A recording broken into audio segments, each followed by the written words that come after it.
Bismillah, alhamdulillah, wassalatu wassalamu ala rasulillah. Patepang deui dinten ieu dinten Rebo kaping 24 Desember 2025 saatosna ranaf 3 dinten.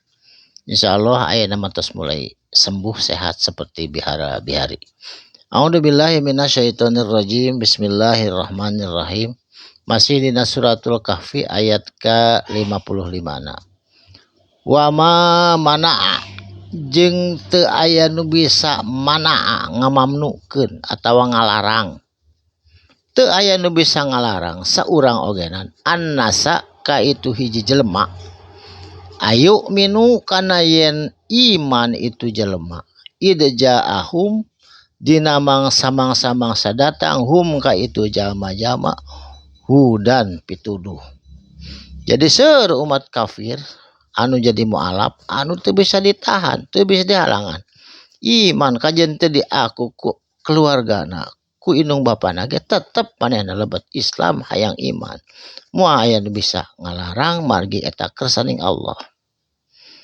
Saterasna wa yastaghfiru jeung moal aya nu bisa ngalarang kana turuna pangampunan ti Allah rabbuhum pangeranana itu jalma-jalma.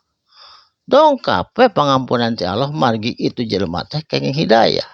Kajen asalna umat kafir tos mualaf mah kenging hidayah pangampunan ti Allah rungsur moal anu teh ngalarang. Illa kajaba antatiyahum sunnatul awalin. Kajaba eta jalma-jalma teh anu geus kabiasaan ti baheulana osok membangkang. Osok tara daek menerima kebenaran eta ti baheulana kitu eta mah moal kenging hidayah margi tos kebiasaanana membangkang selamanya.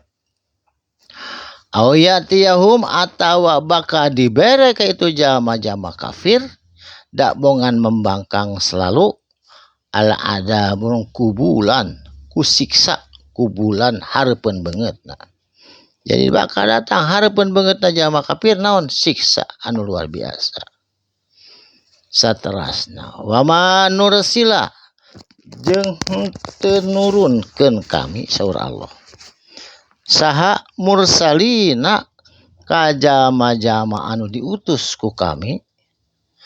Eta naon diutus teh illa mubasyirina kajaba rek ngadugikeun naon kabungahan pikeun jalma-jalma anu iman anu Islam. Wa mundirina jeung mere peringatan ka jalma-jalma anu kafir, anu dolim jeung anu musyrik Allah. Wa yujadilu jeung nu sok terus-terusan ngajadikeun naon alladzina kafaru ka jalma-jalma kafir ngahujatna teh bil batili ku kabatilan. Jadi teu aya dasar hukum na ngahujatna teh manehanana mah ku kabatilan. Hayang naon mata kitu liyudahidu hayang ngaleungitkeun bihi ku eta kabatilanana hujatan kabatilanana al haqqo kebenaran ti Allah. Jadi hayang dileungitkeun hukum-hukum Allah mah hayang dileungitkeun hayang sawenang-wenang manehanana ku kabatilanana. Wa takhadu jeung dijadikeun ayati ayat-ayat kami saur Allah. Wa ma jeung naon perkara undiru anu geus diperingatkeun ka itu jalma-jalma hujuan osok diolok-olok diguguyunkeun atawa sok dicemoohkeun. Boro-boro digugu kalakah diheureuikeun dicemoohkeun. Saterasna wa man adlama jeung saha jelema pangdolimna di muka bumi ieu. Memang dukiru sajalma anu kajama anu dibere peringatan.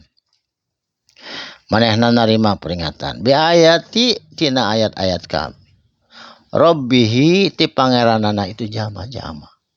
Ongko narima peringatan, ongko manehna duduk di majlis taklim. Fa'ardu tapi manehna mangka manehna berpaling anha tina eta kebenaran. Ongko ngadenge tapi berpaling tak anu kitu nu pangdolim nama. Wa nasia jeung mopohokeun ma qaddamat kana dosa atau naon perkara qaddamat anu geus ti heula yadahu dipigawe ku yadahu ku leungeunna poho kana dosa teh nu aya mah berpaling tina kebenaran. Saterasna inna sanyana kami saur Allah ja'alna ngajadikeun kami ala kulubihim kana eta hate-hatena jalma-jalma kafir anu dolim anu musyrik akinatan kana pinutup hidayah ditutup moal hidayah nu kitu mah ayab kohuna kana pemahaman hu agama ayab kohu kana pemahaman fikih hu itu agama Islam ditutup hatena wa fi adanihim jeung dina telingana dina ceulina itu jalma-jalma kafir wakron aya penyumbat teu bisa ngadenge kebenaran wa in tad'uhum jeung sanajan anjeun ngajak Muhammad saur Allah hum ka itu jalma-jalma kafir illa huda kana hayu menang pituduh hidayah ti Allah palayah tadu moal menang pituduh jalma-jalma anu dolim nu kafir kitu idan abada samang-samang sakitu abadan selamanya. Jadi a'udzubillahi minasyaitonirrajim urang kafir mah dah hese kenging pituduhna mudah-mudahan urang sadayana kenging hidayah ti Allah kalayan tetep dina jalan anu lurus dina jalan anu dipikaridoku Allah subhanahu wa ta'ala. Barakallahu li walakum mugi aya manfaatna sakalimah dua kalimah. Shadaqallahul adzim. Wassalamualaikum warahmatullahi wabarakatuh.